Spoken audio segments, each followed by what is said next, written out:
Well, hello everyone. Last message we talked about Hagar and how Jesus said everything is possible for those who believe. And we talked about how Hagar was in the desert with her son Ishmael, and they had run out of water, and she thought that Ishmael was going to die. And then the angel opened her eyes, and she was able to see the spring of water that had been right in front of her the entire time. We talked about how that is how we are. We don't see the miracles that God provides for us every day. He has to open our eyes, and this is why it's so important for us to spend time in the Word and in prayer so that we are open to these types of things, so that we're sensitive to the movings of the Lord in our life. We don't look for things that we don't believe are there.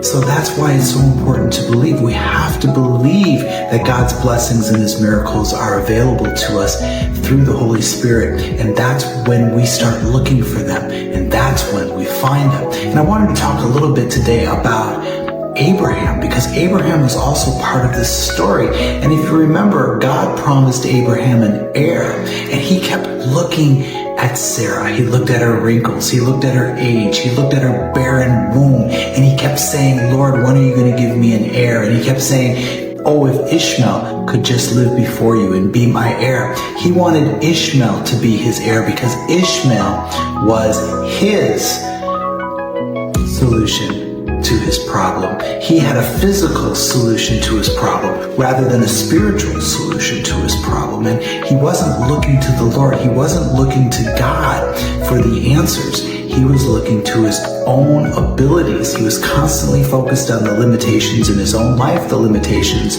of Sarah's womb, the limitations of their age, the limitations of their capabilities. Don't we do this? We look at the limitations of our checkbooks. We look at the limitations of our bank accounts. We look at the limitations of our failing health or our bodies or our inabilities or all the things we lack, rather than looking to God to provide the things that He's promised us in His Word. So that's the good word for today. God bless you. I'll see you in the next video.